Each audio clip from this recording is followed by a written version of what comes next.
C'est un forum d'échange qui fait suite à un long processus de formation des jeunes de différentes localités sur les questions d'accès à l'information et des libertés d'expression en relation avec la lutte contre l'extrémisme violent.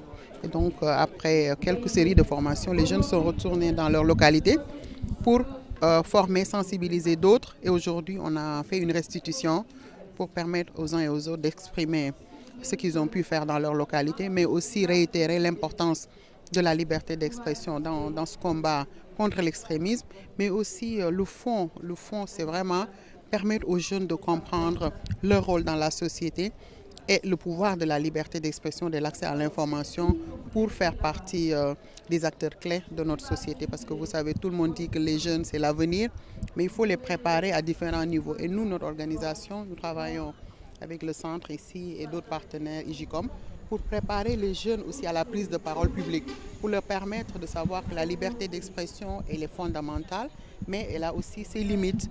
Comment interagir sur des sujets complexes et difficiles, tout en respectant la position de l'autre, tout en respectant aussi l'opinion de l'autre, c'est important, mais aussi leur permettre de comprendre qu'avec la liberté d'expression, ils peuvent avoir un peu plus de pouvoir et agir dans leur société et être au cœur des politiques publiques, au lieu de rester juste comme des bénéficiaires ou des gens qui se plaignent dans la société, mais de pouvoir interagir, interpeller les institutions publiques, les autorités, mais aussi avoir leur mot à dire dans le fonctionnement de leur cité. Donc voilà en somme pourquoi nous sommes là, pour vraiment utiliser la liberté d'expression comme un vecteur essentiel pour le développement professionnel, mais aussi le développement et le renforcement du débat public sur des sujets difficiles. Vous savez qu'au Sénégal, nous avons la chance quand même d'avoir un système qui est quand même un système où le débat public est enraciné. Le Sénégal est l'un des pays où la liberté d'expression quand même se manifeste à tous les niveaux. Mais il y a des sujets difficiles, des sujets complexes et de plus en plus les uns et les autres sont tendus. Sur les questions religieuses, nous sentons quand même beaucoup de friction, beaucoup de frustration et souvent les jeunes sont utilisés pour défendre des positions qui ne sont pas souvent républicaines. Et donc les outils leur permettent de comprendre les enjeux pourraient renforcer et enrichir le débat public sur ces questions importantes dans notre société. Aussi sur les questions de discrimination de tout bord, de toutes les questions de discrimination.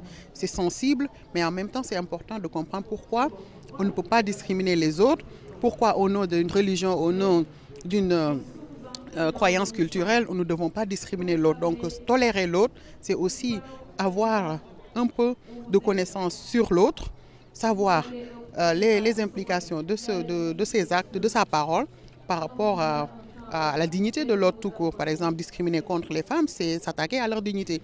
Discriminer contre les personnes handicapées et discriminer contre tant d'autres gens parce que c'est des gens aussi qui méritent qu'on les respecte. Et ça, les jeunes doivent commencer à apprendre parce que c'est eux les décideurs de demain. Et lorsqu'ils prendraient les rênes pour édifier des politiques publiques, ils seraient beaucoup plus sensibles à toutes ces couches-là.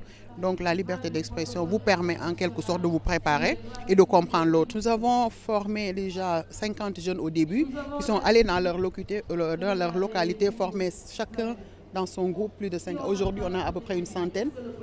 C'est des leaders qui vont faire la restitution et qui vont retourner dans leur localité pour organiser des formations dans 5 collectivités. Et nous pensons pouvoir faire ça autour du Sénégal d'ici la fin. Nous sommes allés dans les différentes municipalités et dans les associations. Et c'était des appels à intérêt. Et les gens qui sont intéressés ont été choisis parmi les jeunes les plus actifs dans les différentes localités en regardant un certain nombre de critères, le niveau d'éducation, l'implication dans la vie de leur société et aussi l'intérêt qu'ils ont sur les questions de droits humains et autres. L'information, c'est le pouvoir.